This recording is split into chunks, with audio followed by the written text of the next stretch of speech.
बुआ जी, क्या हमारी गरीबी कभी खत्म नहीं होगी? क्या हमें पूरे जीवन ऐसे ही आधे पेट खाकर व्यतीत करना होगा? अरे भाग्यवान, मैं लकड़ी काटने बेचने के अलावा और कर भी क्या सकता हूँ। देखते हैं, यदि कभी हमारे जीवन में सुख लिखा हो तो वो सुख हमें जरूर मिलेगा। अच्छा भाग्यवान, अब मैं चलता हूँ, मेरा लकड़ियाँ लेने जाने का समय हो गया है। अरे मेरे प्यारे गधे, चलो अब हमारा लकड़ियाँ लाने का समय हो चुका है। इतना कहकर लकड़हारा अपने गधे को लेकर जंगल की तरफ निकल पड़ता है।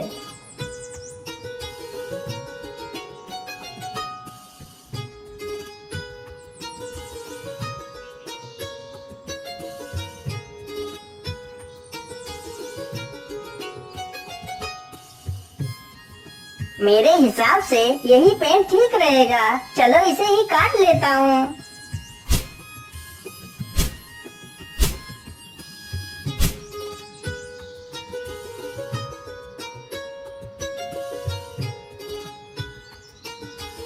लकड़हारा जल्दी से लकड़ियाँ काटकर अपने गधे पर लाद लेता है और घर की तरफ निकल पड़ता है।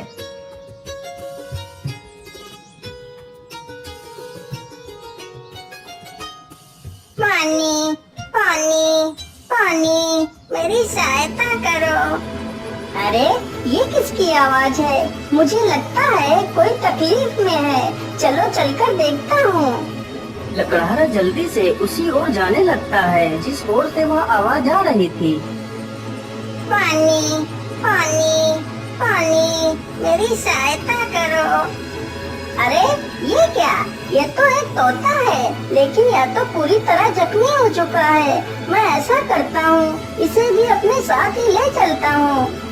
लकड़हारा जल्दी से उस तोते को उठा लेता है और उसे भी अपने साथ ले जाता है।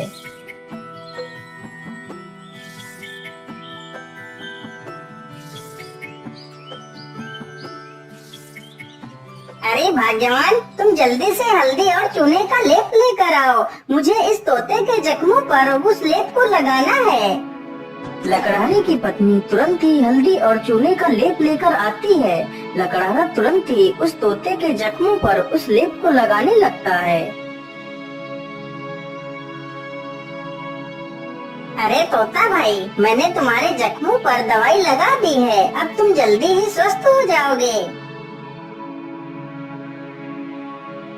इस प्रकार तोता 1-2 दिनों में ही पूरी तरह स्वस्थ हो जाता है।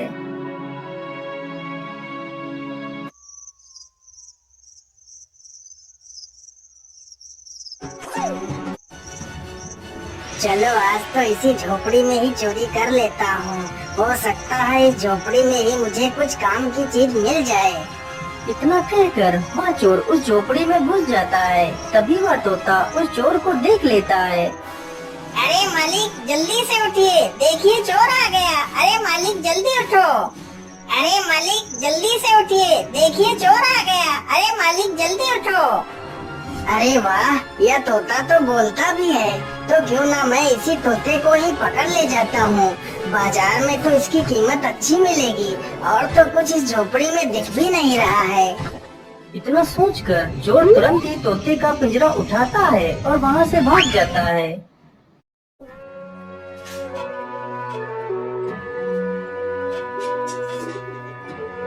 चोर को चलते चलते रात से सुबह हो जाती है। ओहो, मैं तो रात भर चलते चलते कितना थक गया हूँ। चलो ऐसा करता हूँ, थोड़ा इसी पेड़ के नीचे आराम कर लेता हूँ, फिर सोचूंगा इस तोते का क्या करना है।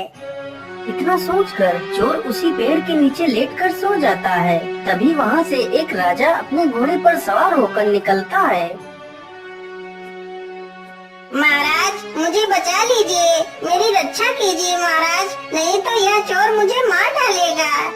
अरे ये कौन है जो मुझे मदद के लिए पुकार रहा है, लेकिन आसपास तो कोई नहीं दिखाई दे रहा है। अरे महाराज, उधर नहीं, इधर नीचे देखिए महाराज, मैं इधर हूँ। महाराज मुझे बचा लीजिए, यह चोर मुझे उठाकर ले जा रहा है। अरे वाह, यह तोता तो बोल भी सकता है। चलो मैं इस तोते को खरीद लेता हूँ। यह तोता मेरी पुत्री को बहुत पसंद आएगा। अरे ओ चोर, चल अब उठ जा। और कितना सोएगा तू? महाराज, मैंने कोई चोरी नहीं की, मुझे कुछ मत करना महाराज।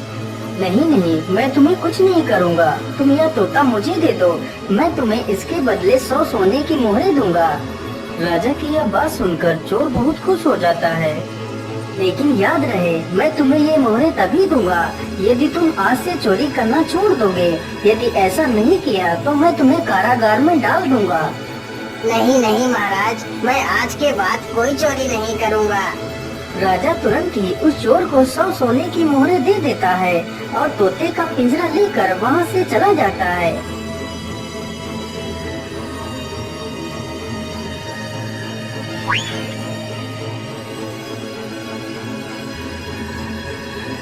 अरे राजकुमारी, तुम कहाँ हो? देखो मैं तुम्हारे लिए क्या लेकर आया हूँ। अरे पिताजी, यह तोता तो कितना सुंदर है। हाँ पुत्री, यह कोई ऐसा वैसा तोता नहीं है। यह तोता इंसानी भाषा को बोल और समझ सकता है। फिर तो यह एक अद्भुत तोता है। पिताजी, आज से मैं इस तोते को अपने साथ ही रखूंगी।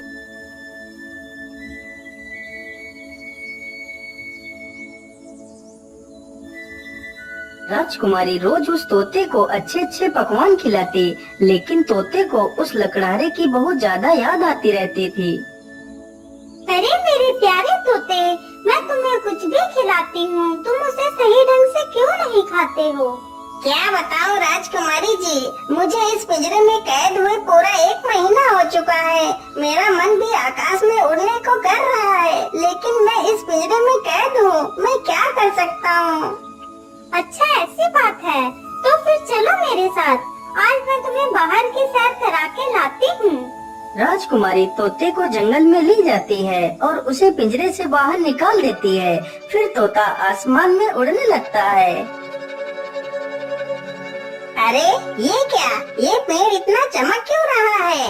क्या यह पेड़ कोई जादुई पेड़ है? अरे राजकुमारी जी, उधर देखिए, यह पेड़ इतना चमक क्यों रहा है? क्या यह कोई जादुई पेड़ है? अरे हाँ, मुझे तो लगता है ये कोई जादुई पेड़ ही है। चलो इसके पास चलते हैं। राजकुमारी तथा वह तोता दोनों उस वृक्ष के पास जाते हैं। राजकुमारी जैसे ही उस वृक्ष को स्पर्श करती है, तभी वह उस वृक्ष में समा जाती है। यह देखकर तोता हैरान हो जाता है। अरे राम राम राम, ये क्या हुआ? राजकुमारी तो पेड़ के अंदर चली गई। मुझे जल्दी से यह खबर राजा को देनी होगी।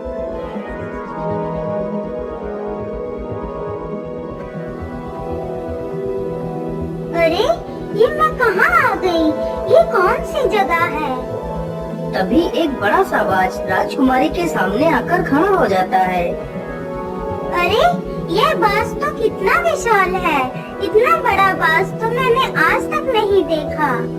तभी वह बाज राजकुमारी को अपने पंजे में दबाकर उड़ जाता है।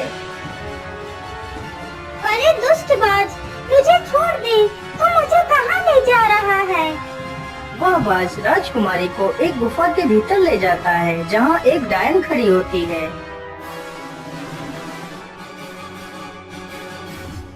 अरे कौन है आप? और मुझे इस प्रकार यहाँ क्यों लाया गया है? मुझे छोड़ दो, मुझे वापस जाने दो। चली जाना, चली जाना। इतनी जल्दी किस बात की है? तुम इस समय पाताल लोक में हो। यहाँ से निकलना इतना आसान नहीं है। तुम यहाँ से तभी बाहर जा सकती हो जब मैं चाहूँगी। यदि तुम यहाँ से बाहर जाना चाहती हो तो तुम्हें मेरा एक काम करना होगा।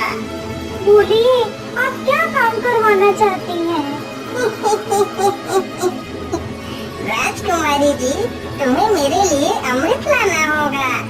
लेकिन ये अमृत कहाँ मिलेगा? ये अमृत तुम्हें रंगी कंचन की पहाड़ियों में मिलेगा। लेकिन ये पहाड़ी कहाँ पर है? फिर वह डायन राजकुमारी को अमृत लाने का रास्ता बताती है। वह डायन अमृत पीकर अमर होना चाहती थी और पूरी दुनिया पर राज करना चाहती थी। उस डायन ने उस विशाल बाज को अपने वश में कर रखा था, जिससे वह सारे काम करवाती थी। डायन की ये सारी बातें सुनकर राजकुमारी वहाँ से अमृत लाने के लिए चल पड़ती है।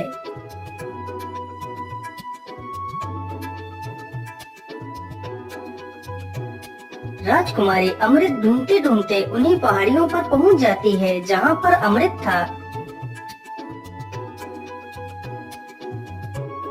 मुझे लगता है इसी गुफा में ही अमृत होगा।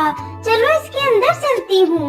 राजकुमारी जैसे ही गुफा के अंदर प्रवेश करने की कोशिश करती है, तभी एक जहरीला सर्प राजकुमारी को डस लेता है और राजकुमारी की वहीं पर मृत्यु हो जाती है।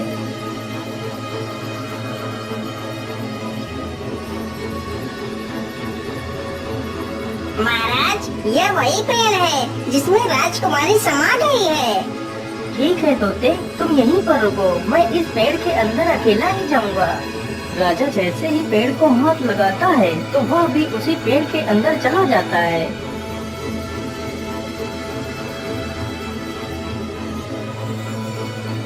तभी वही बाज फिर से आता है और राजा को भी उठाकर उसी डायन के पास ले जाता है।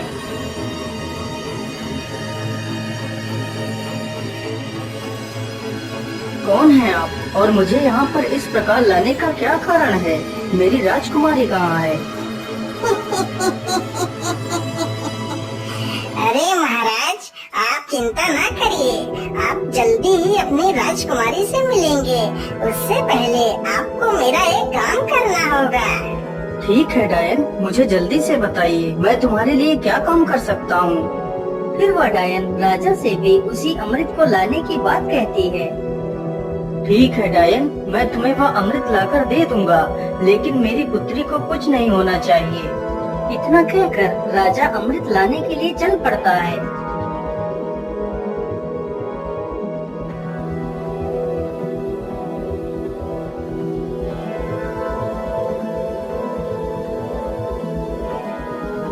राजा चलते चलते उसी गुफा के पास पहुंच जाता है जहां पर उसकी पुत्री की लाश पड़ी हुई थी। अरे ये क्या, ये तो राजकुमारी पड़ी है, लेकिन मेरी पुत्री को क्या हुआ? हे भगवान, मेरी पुत्री को तो किसी जहरीले सर्प ने डस लिया है। इसका मतलब उस दुष्ट डायन ने मेरी पुत्री से भी वो अमृत लाने को कहा होगा। अब मैं उस डायन को जिंदा नहीं छोड़ूंगा। मुझे लगता है इस गुफा में कोई जहरीला सर्प भी है, मुझे ध्यान से आगे बढ़ना होगा। इतना कहकर राजा राजकुमारी को वहीं पर छोड़कर आगे बढ़ता है। तुम्हारी हिम्मत कैसे हुई इस गुफा में आने की? मैं तुम्हें जिंदा नहीं छोड़ूंगा। सर्प जैसे ही राजा को डसने के लिए आगे बढ़ता है, राजा तुरंत अपनी तलवार से सर्प के 2 टुकड़े कर देता है। दुष्ट, तूने ही मेरी पुत्री को मारा है, मैं भला तुझे जिंदा कैसे छोड़ सकता था?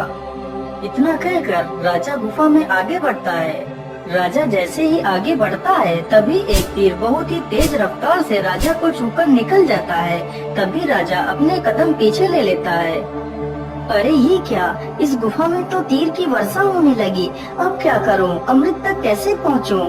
फिर राजा तीर चलने की प्रक्रिया को ध्यान से देखता है। अरे ये क्या, जब एक तीर इस दिशा से उस तरफ जाता है, तभी दूसरा तीर उस दिशा से इस तरफ आता है। इसका मतलब यदि मैं एक एक कदम आगे बढ़ाऊं, तो मैं अमृत तक पहुंच सकता हूं। इस प्रकार राजा अपने बुद्धि के बल पर उस चुनौती को भी पार कर जाता है।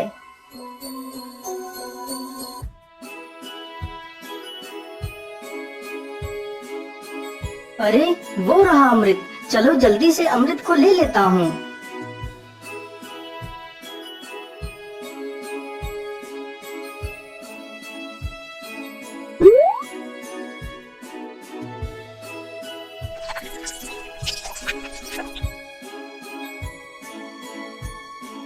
मैं ऐसा करता हूँ, पहले मैं इस अमृत को अपनी पुत्री को पिलाता हूँ।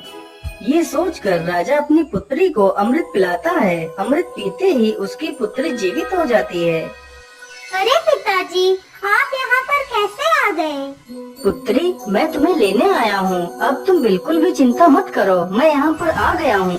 फिर वह राजा उस अमृत को खुद भी पी लेता है और बाद में बचा हुआ अमृत उस सर्प के मुंह में डाल देता है। अमृत मुंह में पड़ते ही सर्प भी जीवित हो जाता है। फिर वह राजा उस सर्प को अपनी पूरी कहानी सुनाता है। मैंने तुम्हें इसलिए जीवित किया है ताकि तुम फिर से इस अमृत की रक्षा करो। महाराज, मैंने आपको पहचानने में भूल कर दी, मुझे क्षमा कर दीजिए महाराज। अरे नहीं नहीं सर्पदेव, इसमें तुम्हारी कोई गलती नहीं है, यह तो तुम्हारा फर्ज था। अच्छा अब मैं चलता हूँ।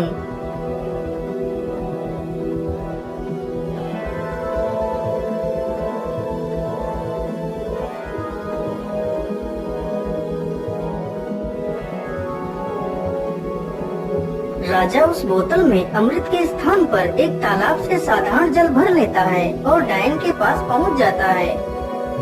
ये लीजिए डायन, मैं तुम्हारे लिए अमृत लेकर आ गया हूँ। अब मुझे बाहर जाने का रास्ता बता दीजिए।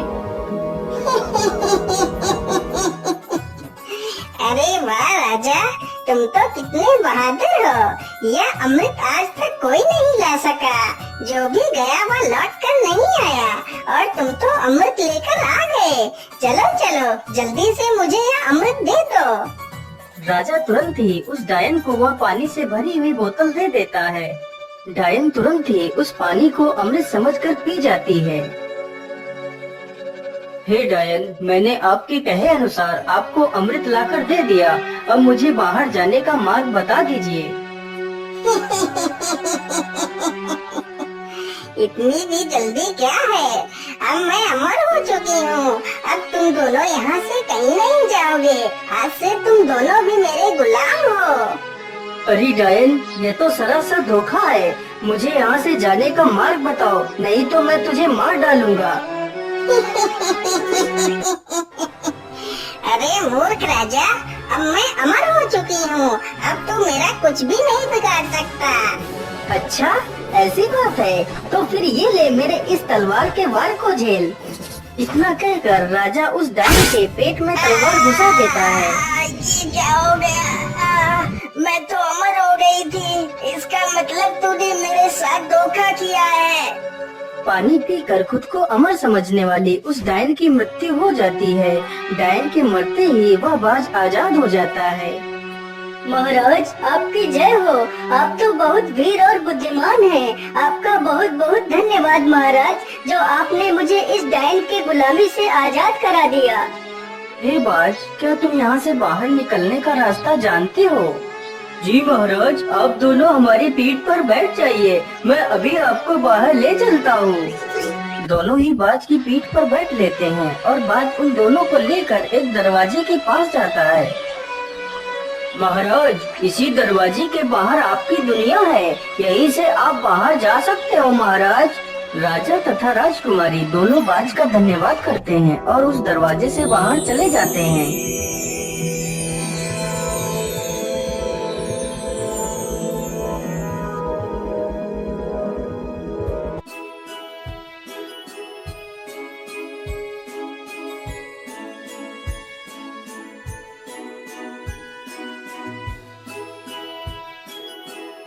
हे तोते, यदि आज तुम न होते तो मैं कभी भी अपनी पुत्री को नहीं पा सकता था, इसलिए मैं तुमसे बहुत प्रसन्न हूँ। आज तुम मुझसे कुछ भी मांग सकते हो। महाराज, यदि आप मुझे कुछ देना ही चाहते हैं तो मुझे 1000 सोने की मोहरें देकर आजाद कर दीजिए। राजा ने ऐसा ही किया। तोते को 1000 स्वर्ण मुद्राएं देकर उसे विदा कर दिया। तोता वहाँ से उड़कर सीधा उसी लकड़हारे के पास पहुँच जाता है।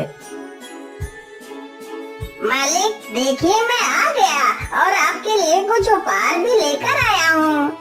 लकड़हारा जैसे ही उस पोटली को खोलकर देखता है तो उसमें ढेर सारे सोने के सिक्के देखकर वह बहुत खुश हो जाता है और फिर वे तीनों मिलकर खुशी खुशी अपना जीवन व्यतीत करने लगते हैं।